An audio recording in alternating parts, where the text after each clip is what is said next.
Hello everyone, आज हम लोग बात करेंगे एक चैप्टर है रिफ्लेक्शन। ठीक है, लाइट में है आपका क्लास 10th का पूरा कंप्लीट चैप्टर आपको हम रिवीजन करवाएंगे। ठीक है, तो बने रहिए मेरे साथ। ठीक है, और धीरे धीरे सारी चीज़ों को समझ में आएगा। ठीक है, स्टार्ट हो रही है तो थोड़ा सा चीज़ों को ले जाना, अच्छे तरीके से बिल्डअप करना, थोड़ा सा और कुछ टाइम तक तो आप लोगों को समझ में हो सकता है, अच्छे से ना है, लेकिन धीरे धीरे अगर चीज़ें एक चेन की तरह जुड़ते चली जाएगी तो आपको हो सकता है अच्छे से समझ में आएगा। तो कृपया आप लोग समझिएगा। तो ये लाइट का संपूर्ण चैप्टर है जो आपको क्लास बाई क्लास एक छोटे छोटे पार्ट में बांटकर हम आपको देंगे। ठीक है, और ये पूरे क्लास 10th का जितने भी टॉपिक है फिजिक्स और केमिस्ट्री का सारा आपको दिया जाएगा, जो कि बोर्ड ओरिएंटेड होगा। सारा बोर्ड के बेसिस पे आपको करवाया जाएगा। जितने भी कंसेप्ट होगा, न्यूमेरिकल्स पोर्शंस होंगे, सारे आपको यहाँ पे मिलेगा, मेरे द्वारा करवाया जाएगा। ठीक है, और किस टाइप का क्वेश्चंस आपके बोर्ड में राइज होते हैं सारा आपको बताया जाएगा। कॉन्सेप्ट पहले होता है तो सबसे पहले हम लोग कॉन्सेप्ट पढ़ाएंगे। ठीक है, उसके बाद ही अपने न्यूमेरिकल पोर्शंस को अलग से उसमें ऐड ऑन करके बता दिया जाएगा। ठीक है, तो आइए हम लोग समझते हैं रिफ्लेक्शंस के बारे में कि रिफ्लेक्शंस होता क्या है।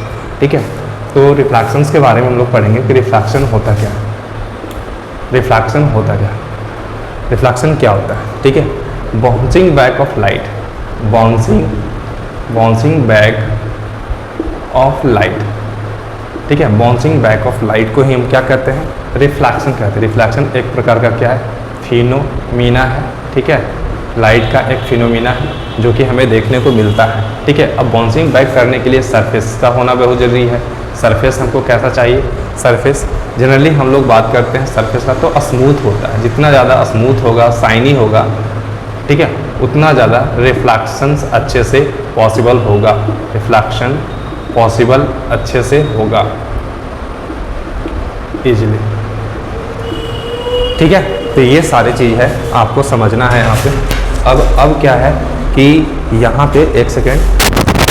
ठीक है, अब क्या है कि रिफ्लेक्शंस के बारे में हम लोग पढ़ा। ठीक है, इसके बाद हमको रिफ्लेक्शंस पता चल गया। रिफ्लेक्शन तो हम लोग लॉ ऑफ रिफ्लेक्शन के बारे में पढ़ेंगे। तो लॉ ऑफ रिफ्लेक्शन के बारे में पढ़ने से पहले हम लोग स्मूथ एंड शाइनी सरफेस देखेंगे। स्मूथ और शाइनी सरफेस क्या हो सकता है। स्मूथ और शाइनी सरफेस में हम लोग मिरर लेते हैं। क्या लेते हैं, मिरर। ठीक है, क्या होता है मिरर, मिरर यानी प्लेन मिरर। मिरर में कौन सा, प्लेन मिरर। ठीक है, मिरर और भी होते हैं, कनकेव होता है, स्फेरिकल मिरर का पार्ट होता है। ठीक है, तो हम लोग प्लेन मिरर से, ये क्या स्मूथ होता है, बहुत ज़्यादा स्मूथ होता है, कुछ इस तरह से होता है। इसके पीछे जो होता है सिल्वर पॉलिश होता है, उसके बाद पेंट चढ़ाया जाता है, तो ये आपका एक रिफ्लेक्टिंग सरफेस बन जाता है। क्या बनता है, रिफ्लेक्टिंग सरफेस बन जाता है। ठीक है, तो ये है आपका मिरर का कॉन्सेप्ट। ठीक है, अब यहाँ पे मैं मिटाता हूँ।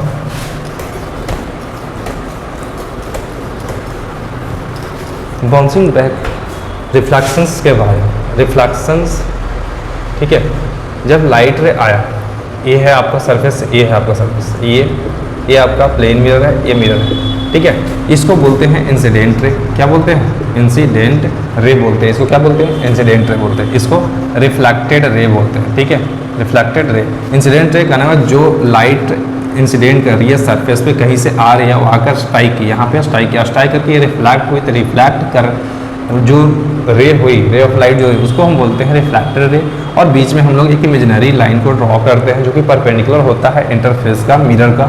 ठीक है, जिसको हम लोग बोलते हैं नॉर्मल। क्या बोलते हैं, नॉर्मल बोलते हैं। ठीक है, नॉर्मल और इंसिडेंट रे के बीच के एंगल को बोलते हैं एंगल ऑफ इंसिडेंस बोलते हैं, और नॉर्मल और रिफ्लेक्टेड रे के एंगल को बोलते हैं एंगल ऑफ रिफ्लेक्शंस। ठीक है, ये सारी चीज़ें आपको समझनी होगी। ठीक है, तो यहाँ पे ये रिफ्लेक्शन इस तरह से होता है। यहीं से हम लोग पढ़े थे लॉ के बारे में, law of reflection, law of reflections के बारे में, लॉ ऑफ रिफ्लेक्शंस के बारे में। ठीक है, फर्स्ट लॉ कहता था कि इंसिडेंट रे, फर्स्ट लॉ क्या कहता है, incident ray, reflected ray and normal all lies on the same plane. ठीक है, मतलब इंसिडेंट रे, रिफ्लेक्टेड रे, ठीक है, and normal all lies on the same plane. ठीक है, all lies on the same plane. दूसरा लॉ कहता है, हमारे पास दो ही लॉ थे, कितने लॉ थे, दो लॉ थे। ठीक है, तो दूसरा लॉ कहता है कि एंगल ऑफ इंसिडेंट जो होता है एंगल ऑफ रिफ्लेक्शन के बराबर होता है। दूसरा ये कहता है, मतलब कहने का मतलब कि एंगल ये आई होगा और एंगल आर जो होगा आपस में क्या होगा, एंगल आई बराबर एंगल आर, मतलब ये आपका आपस में बराबर होगा, ठीक है। अब रिफ्लेक्शंस कहा गया है कि अगर रिफ्लेक्शंस अगर हम नॉर्मली कराते हैं, ठीक है, किसी लाइट रे को हम नॉर्मली इंसिडेंट करते हैं तो रिफ्लेक्टिव भी उसी डायरेक्शन में होगा, यानी यहाँ पर एंगल आई बराबर एंगल आर जो होगा 0 डिग्री होगा। कितना होगा? 0 डिग्री होगा, ठीक है। तो यहाँ पे इस तरह से रिफ्लेक्ट करेगा, ठीक है। आगे समझते हैं।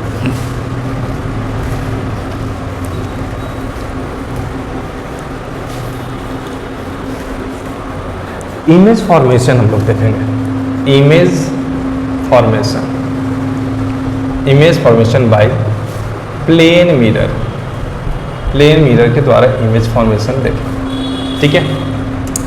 तो प्लेन मिरर का इमेज फॉर्मेशन, अगर मान लीजिए ये प्लेन मिरर है, ठीक है, एक पॉइंट ऑब्जेक्ट यहाँ पे है, रे ऑफ लाइट एक यहाँ पे इंसिडेंट किया, एक रे ऑफ लाइट को यहाँ पे इंसिडेंट किया, ठीक है। तो ये रे ऑफ लाइट कुछ इस तरह से रिफ्लेक्ट हुआ और ये कुछ इस तरह से रिफ्लेक्ट हुआ, ये इंसिडेंट किया, ठीक है। इसके बीच हम नॉर्मल ड्रॉ कर रहे हैं, सेकेंड नॉर्मल ये है, ठीक है। तो जहाँ पे हमको पता है कि जहाँ पे एक्चुअल मीट होता है लाइट का, लाइट रे का, वहीं पे इमेज बनती है, वहीं पे क्या होता है? इमेज बनती है। या वर्चुअल मीट होता है जहाँ पे, वहीं पे इमेज बनती है, ठीक है, इमेज बनती है। अब कह रहा कि एक्चुअल मीट किसका? तो रिफ्लेक्टेड रे का एक्चुअल मीट होना चाहिए। वर्चुअल मीट किसका? रिफ्लेक्टेड रे का ही वर्चुअल मीट होना चाहिए, ठीक है। अब कहा गया कि जब एक्चुअल मीट होगा तो यहाँ पे जो इमेज बनती है रियल एंड इन्वर्टेड बनती है, ठीक है, रियल एंड इन्वर्टेड बनती है। और वर्चुअल जो मीट होगा, जब वर्चुअल मीट होगा, डॉटेड लाइन से हम लोग रिप्रेजेंट करते हैं वर्चुअल को, ठीक है। तो वर्चुअल मीट जहाँ पे होगा वहाँ पे हमारा क्या होगा? वर्चुअल एंड इरेक्ट इमेज बनती है, ठीक है। आई होप ये आपको क्लियर हो रहा होगा, ठीक है। तो इस तरह से इमेज फॉर्मेशन बनता है। तो मैं इसको थोड़ा सा इरेज करता हूँ, आप लोग अगर नोट डाउन करना है तो कर सकते हैं, ठीक है। तो यहाँ पे, ठीक है, तो इमेज फॉर्मेशन, तो यहाँ पे हम क्या कर रहे हैं? रिफ्लेक्टेड रे, तो ये है हमारा, ठीक है, ये है। तो इसका एक्चुअल मीट तो होगा नहीं, आगे वो क्या हो रहा है? मिल ही नहीं रहा है, लेकिन हम लोग तो वर्चुअली मीट तो करा ही सकते हैं इसको, ठीक है। अपीयर टू मीट, ऐसा प्रतीत तो हो रहा है ना कि हम इसको प्रोड्यूस कर दिए, बैकवर्ड प्रोड्यूस कर दिए, तो ये यहाँ पे ऑब्जेक्ट बन गया, ये इमेज बन गया, ऑब्जेक्ट का एक इमेज बन गया, ठीक है। तो ये इमेज क्या है? इमेज है। अब इसका डिस्टेंस जो है यहाँ से मिरर से और इसका डिस्टेंस दोनों आपस में क्या होगा? बराबर होता है, ठीक है। मतलब इमेज डिस्टेंस और ऑब्जेक्ट डिस्टेंस और इमेज डिस्टेंस आपस में बराबर है। तो ये है आपका इमेज का। अब यहाँ से हमारा प्रॉपर्टीज़ देखेंगे, अब इसके माध्यम से प्रॉपर्टीज़ देखेंगे। तो पहला प्रॉपर्टी होता है वर्चुअल बनेगा, वर्चुअल और इरेक्ट बनेगा। कैसा इमेज बनेगा? Virtual erect. दूसरा होगा लेटरली इन्वर्टेड होगा, लेटरली इन्वर्टेड का मतलब क्या होता है? मतलब लेफ्ट बिकम्स राइट और राइट बिकम्स लेफ्ट, मतलब ये होगा। कहने का मतलब कि अगर कोई आर लिखा हुआ है मिरर के सामने, अगर तो ये मिरर में अगर आप देखेंगे तो कुछ इस तरह से हमें देखने को मिलेगा, मतलब लेफ्ट हैंड जो है वो राइट हैंड दिखेगा मिरर में, ठीक है। तो ऐसा देखने को आपको मिलता है, ठीक है, वो प्लेन मिरर के द्वारा जब रिफ्लेक्शन होती है, ठीक है। तीसरा होता है कि साइज जो होता है, साइज ऑफ इमेज जो होता है ऑलवेज इक्वल होता है साइज ऑफ ऑब्जेक्ट का, ठीक है। चौथा होता है क्या? इमेज डिस्टेंस जो होता है, इमेज डिस्टेंस ऑलवेज इक्वल होता है ऑब्जेक्ट डिस्टेंस फ्रॉम कहाँ से? फ्रॉम मिरर से आपको इक्वल होता है। मतलब कहने का मतलब कि ये आपका है, ये यहाँ से जितनी दूरी पे ये आपका ऑब्जेक्ट रखा हुआ उतना ही दूरी पे ये पीछे इसका क्या बनेगा? इमेज बनेगा, इमेज उतना ही दूरी पे इसका बनेगा, ठीक है। तो ये कह रहा है कि जितना इमेज डिस्टेंस होगा मिरर से उतना ही ऑब्जेक्ट डिस्टेंस होगा मिरर से, ठीक है। पांचवा कहता है कि जब हम मिरर में किसी ऑब्जेक्ट को हम मूव कराते हैं, मिरर में अगर कोई ऑब्जेक्ट मूव कर रहा है, ठीक है, v वेलोसिटी से मूव कर रहा है, object moves with velocity v, then image moves with velocity 2v, ठीक है। 2v से ऐसा हमको लगता है, ठीक है, 2v से मूव कर रहा है जब हम उसको अप्रोच करते हैं, जब उसकी तरफ हम मूव करते हैं तब मिरर की तरफ, ठीक है। तो ऐसा लगता है कि इमेज जो है हमारे डबल वेलोसिटी से वो मूव करता है। तो ये आपका था प्रॉपर्टीज़ था। आई होप ये आपको समझ में आया होगा। आगे नेक्स्ट हम बढ़ते हैं आगे की ओर, ठीक है।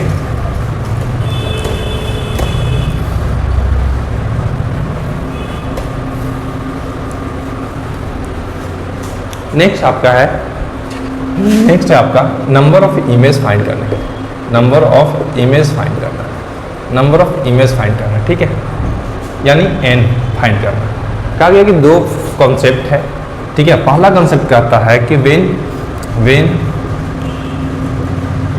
n इक्वल टू इवन, अगर n इवन है, ठीक है, n क्या है, इवन है, इस केस में n बराबर जो हमारा हो जाता है 360 डिग्री बाई थीटा हो जाता है -1।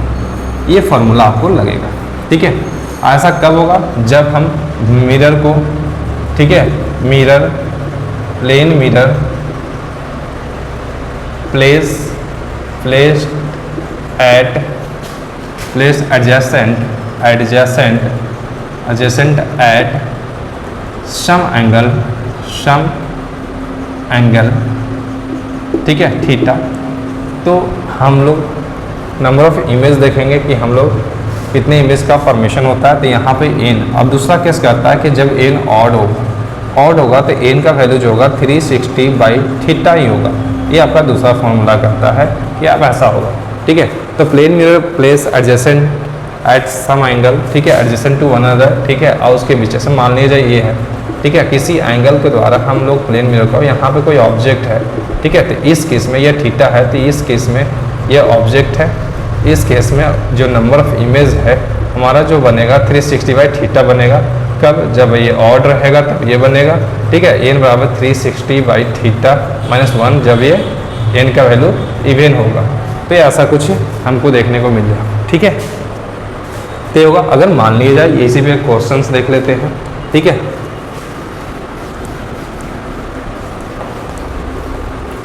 इसी पे क्वेश्चन देख लेते हैं हम लोग कि अगर मान लिया जाए ऐसे दिया हुआ है, ठीक है, ऐसे दिया हुआ है, यहाँ पे 60 डिग्री एंगल है, एक ऑब्जेक्ट को रखा गया यहाँ पे place between this two mirrors, ठीक है। तो नंबर ऑफ इमेज फाइंड करना है कि इस ऑब्जेक्ट का ये दोनों मिरर के द्वारा कितने नंबर ऑफ इमेज बनेगा। जनरली हम लोग जानते हैं कि जब हम पैरेलल प्लेस करते हैं दो मिरर को, और पैरेलल प्लेस करते हैं और बीच में कोई ऑब्जेक्ट होता है, तो इसका जनरली इमेज की संख्या होता है, इमेज जो होता है, नंबर ऑफ इमेज जो होता है, ये इन्फिनाइट होता है, ठीक है। क्यों इन्फिनाइट होता है, ये इधर बनाता है, ये इक्वल डिस्टेंस पे, इसके जस्ट पीछे ये इसका इमेज बनता है, इसके जस्ट इसके पीछे इमेज बनता है, ठीक है। फिर क्या होता है कि फिर इस मिरर के लिए ये ऑब्जेक्ट के जैसा ट्रीट करता है, तो फिर इसके इतना डिस्टेंस पे फिर क्या होता है, यहाँ पे आपका फिर से इसका इमेज बना देता है इस ऑब्जेक्ट का इसके अंदर। फिर ये मिरर के लिए ये ऑब्जेक्ट जैसा बिहेव करता है, तो फिर इसके लिए ये फिर कहाँ बनता है, यहाँ पे इसका बनता है। इस तरह से आगे की ओर बढ़ते जाता है, नंबर ऑफ इमेज बनते जाता है। तो आपका इनफिनाइट नंबर ऑफ इमेजेस बनेगा जब पैरेलल प्लेस करेंगे मिरर को और बीच में कोई ऑब्जेक्ट को रखेंगे, तो ऐसा। तो यहाँ पे हम लोग बात करते हैं कि थीटा कितना है, 60 डिग्री है। एन का वैल्यू हम लोग देखेंगे 360 बाई कितना थीटा, तो 360 बाई थीटा है, तो थीटा कितना है 60 है, 1 0 से 1 0 कट गया, ये 6 भाग। अब यहाँ पे थीटा का वैल्यू, एन का वैल्यू क्या है 6 है, तो 6 क्या है भैया, इवन है, 6 इवन है। तो हम लोग क्या करते हैं कि n - 1 करते हैं, क्या करते हैं n - 1, यानी कि n बराबर हमारा क्या हो जाएगा 5 आंसर हो जाएगा। मतलब नंबर ऑफ इमेज की संख्या कितना होगा, इमेज नंबर ऑफ इमेज कितना होगा आपका 5 होगा, ठीक है। तो इस तरह से आपको बनेगा। अगर हमारा इसी में अगर एक और है, मान लिया जाए ये प्लेस की ये कुछ इस तरह से, ठीक है, ये 90 डिग्री है, कितना है 90 डिग्री, यहाँ पे ऑब्जेक्ट को रखा गया, ठीक है। तो इस केस में हमारा थीटा क्या है 90 डिग्री है, और यहाँ पे क्या है एन का वैल्यू हमको निकालना है 360 बाई कितना 90 हो जाएगा, ठीक है 90, तो 4 है यहाँ पे, ठीक है। तो एन का वैल्यू कितना 4, तो यहाँ एन का वैल्यू 4 है, यानी ये इवन है, तो इवन है तो 1 हम लोग क्या कर देंगे 1 माइनस कर देंगे। तो जब माइनस करेंगे 1 तो यहाँ पे क्या होगा 3, यानी एन का वैल्यू क्या होगा 3 आएगा, ठीक है। तो ये हमको ये सब देखने को मिल रहा है। अब एक और क्वेश्चन हम यहाँ पे देखेंगे, यहीं पे अगर हम देखते हैं तो 30 डिग्री के कंसेप्ट में, 30 डिग्री के कंसेप्ट में क्या होगा, थीटा हमारा 30 डिग्री हुआ, ठीक है। एन का वैल्यू हम लोग 360 बाई थीटा लिए, 360 बाई 30, ठीक है, 1 0 से कट गया